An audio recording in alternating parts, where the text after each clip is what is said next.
question les potes. Et bon Dieu que vous êtes des dégénérés. J'avais mis un post sur ma chaîne dans la partie communauté. Et vous avez été plusieurs à me poser des questions. Voilà, donc pour ce faire je vais répondre. J'ai ouvert mon ordi, alors peut-être qu'il souffle beaucoup, ce gros FTP. Mais j'ai pas le choix, parce que le téléphone il est là en fait. Et enfin t'as capté quoi, c'est compliqué. Donc je vais vous lire les questions sur l'ordinateur. La première question, elle nous vient de Arnaud ASMR. Arnaud ASMR. Pour commencer, je te remercie vraiment du fond du cœur d'avoir commenté mon pote, ça fait trop plaisir. La question que Arnaud nous pose, c'est des envies de tatouage, quoi et où. Alors je pense que je vais me refaire un tatouage prochainement sur le bras pour compléter un petit peu ce que j'ai déjà. Et je compte faire un Latiagrus, Latiagrus, Latiagrus. Je le vois là-bas, je vais vous montrer ce que c'est. Bon, tous mes tatouages ont une signification. Je vous en ferai une vidéo dédiée à un de ces quatre. Et du coup, le Latiagrus, c'est ça.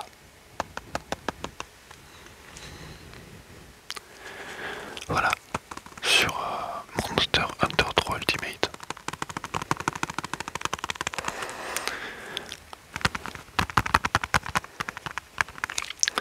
Alors le Latiagrus c'est un monstre dans ce jeu, et c'est un jeu que j'ai acheté, le premier jeu DS de ma vie que j'ai acheté. Et j'ai beaucoup galéré quand je suis tombé face à lui parce que j'avais pas compris le jeu, j'avais quoi 7 ans. Et le truc c'est que j'avais pas capté qu'on pouvait faire des armures avec le loot des monstres. Du coup je me battais à poil. Du coup pendant plus d'un an j'ai galéré à battre ce fils de pute. Et le jour où j'y suis arrivé, je m'en souviendrai toute ma vie, j'ai tryhard à crever. Et j'ai enfin réussi à le battre. Donc j'ai vraiment galéré. Et après avoir battu le Latiagrus, c'est à ce moment là où j'ai compris qu'on pouvait faire des armures avec les loots des monstres. Complètement con le gars. Mais c'était moi. Donc aujourd'hui je souhaite en faire un tatouage sur le bras, comme je viens de le dire, pour compléter un petit peu ce que j'ai déjà. Voilà, j'espère que ça répond à ta question. Ensuite on a Rip Pozo,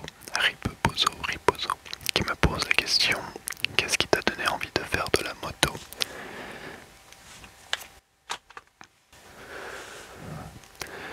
Alors la moto, j'ai toujours été intéressé pour en faire. J'ai toujours eu envie d'en faire. Et en fait c'est mes potes qui ont passé le permis moto de leur côté. C'est ce qui m'a donné encore plus envie d'en faire, de pouvoir les accompagner en moto. C'est pour ça que j'ai décidé d'en faire tout simplement. Voilà, ça va pas chercher bien loin. Mais c'est la raison principale. Mais c'est la raison principale. J'espère que ça répond à ta question. Merci d'avoir commenté. Ensuite on a Théo9047 qui pose plusieurs questions en un commentaire, mais c'est tout à son honneur. La question La question, ton rêve le plus fou, tu te vois où dans 10 ans? Et pour finir, à quand une vidéo torse nu body tracing? Alors la vidéo torse nu, elle arrivera jamais je pense. Chiche. Mon plus grand rêve à moi personnellement, c'est de pouvoir et arriver à écrire mon bouquin. Voilà mon bouquin que j'écris depuis maintenant quelques années, que j'essaye de visualiser, etc. Et j'aimerais le faire sous forme de manga. Et c'est ça le plus compliqué, c'est d'arriver à faire les images en même temps que l'histoire. Et je t'avoue que c'est pas bien facile hein, de tout faire. Dans 10 ans, où c'est que je me vois? Dans 10 ans, je me vois tout simplement dans ma maison. Je souhaite retaper une vieille grange ou un vieux truc et pouvoir en faire ma maison. Ça serait trop bien. Voilà. En vrai, j'ai pas tant de rêve que ça, mais en gros, c'est ça. Je me vois peut-être responsable d'un magasin également. D'un magasin, une concession de moto. Je suis trop content. Et peut-être que dans 10 ans, j'aurai terminé mon manga. J'espère.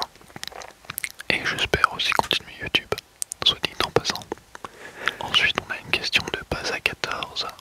Baza qui nous pose la question: tu fais quelle taille? Aucune idée. Je sais pas. Mais à la dernière fois que je me suis mesuré, c'était quand je suis allé chez le cardiologue. Et je faisais 1m92. Je faisais 1m92.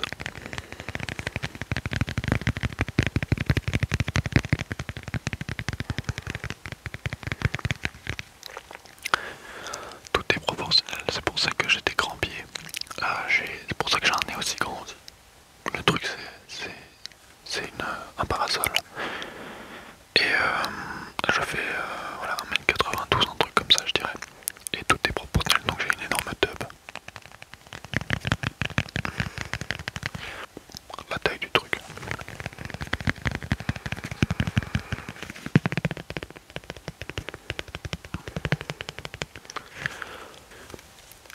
Et Eren Yeager.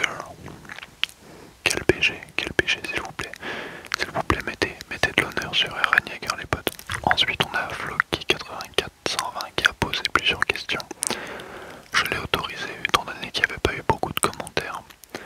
Donc pas beaucoup de questions et très peu de garniture à fournir à cette vidéo. Raconte un petit peu ton parcours de vie. Alors mon parcours de vie, je compte en faire une vidéo, que ce soit personnel ou professionnel. Je compte vous faire une explication sur mon parcours de vie. Tout ce que je peux vous dire, c'est que, entre parenthèses, mon parcours familial il est assez compliqué. Genre vraiment, je pense que je vous en parlerai même pas parce que ça va être trop long et trop compliqué d'en parler.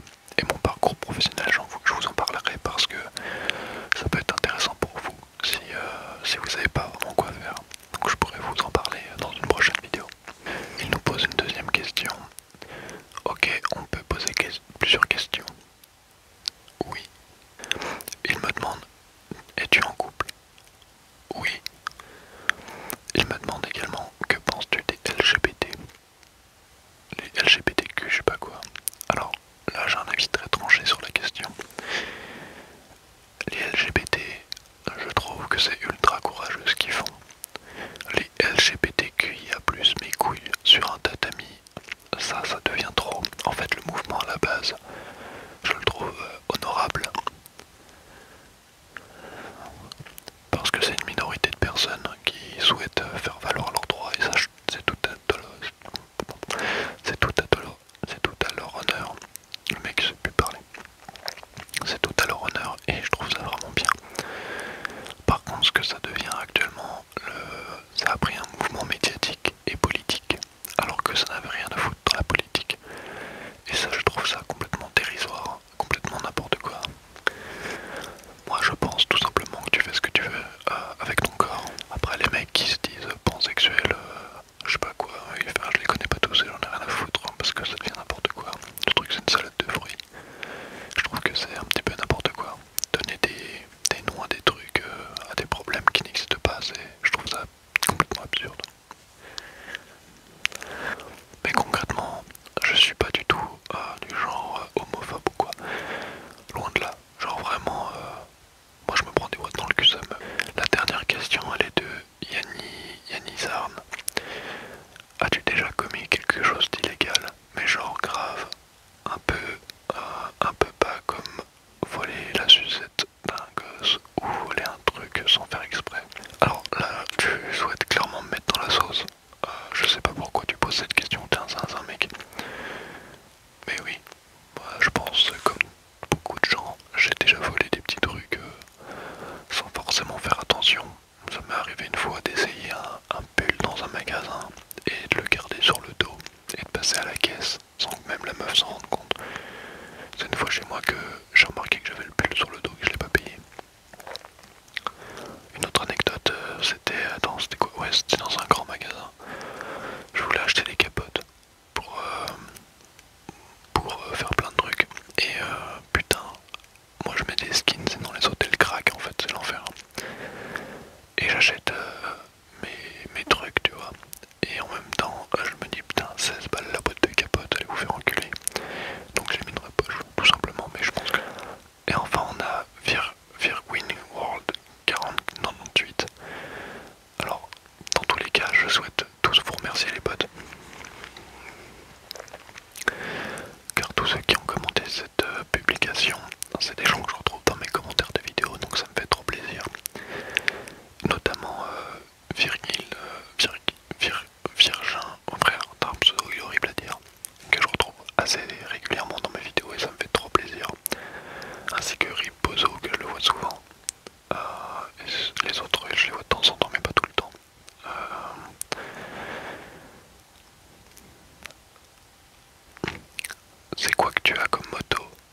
est-ce que tu as une moto que tu rêves d'avoir?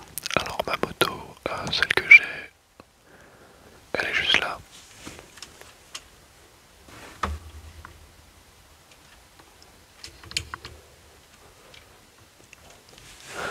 Voilà, elle est avec moi la moto genre. Et la moto, alors s'il y a une moto que je rêverais d'avoir, je dirais une Suzuki Hayabusa. Une Suzuki Hayabusa, une Suzuki Hayabusa. J'aurais d'ailleurs presque pu en acheter une il y a assez récemment. Si j'avais revendu celle-là, j'aurais pu m'acheter la Suzuki Hayabusa, que je trouve magnifique personnellement. Je vous la mets plusieurs fois. Et elle a apparu plusieurs fois sur ma chaîne, j'en ai parlé déjà plusieurs fois de cette moto, elle est incroyable. Ou sinon, après il y a une moto un petit peu plus historique qui s'appelle la NR750 que je trouve incroyable les potes. Je la trouve folle cette moto. Mais ce qui me refroidit c'est le tarif. Oh putain le tarif du truc. Et, et sinon pour changer de genre de moto parce que là c'était que de la sportive. Je dirais la Fricatwin. La Fricatwin c'est la base les potes. Donc voilà, j'en ai fini pour les questions les potes. Merci à tous d'avoir commenté et merci à tous encore aujourd'hui de vous abonner régulièrement à la chaîne. Ça me va droit au cœur dès qu'il y a un abonnement et ça me brise dès que je vois que quelqu'un s'est désabonné.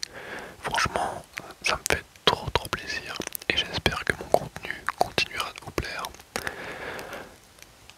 Il y a pas mal de gros concepts qui arrivent sur la chaîne et mine de rien, mes vidéos, je passe beaucoup de temps à faire les montages. En règle générale, la vidéo à tourner sont moins longues que le montage que je fais derrière. Parce que du coup, pour le montage, ce que je fais, c'est que je me tape toutes les vidéos que j'ai fait parce que du coup, je coupe au moment à chaque fois où il y a des bruits parasites, des bruits de merde. Il faut que je descende le son à un certain moment, que je le monte à d'autres. Des fois, il faut que je fasse des bruits off. Là, il y a une voiture qui vient de passer. Habituellement, je les coupe. Là, je vais vous la laisser exprès. Voilà, c'est pour montrer un petit peu la différence avec quelqu'un qui aime beaucoup ses abonnés.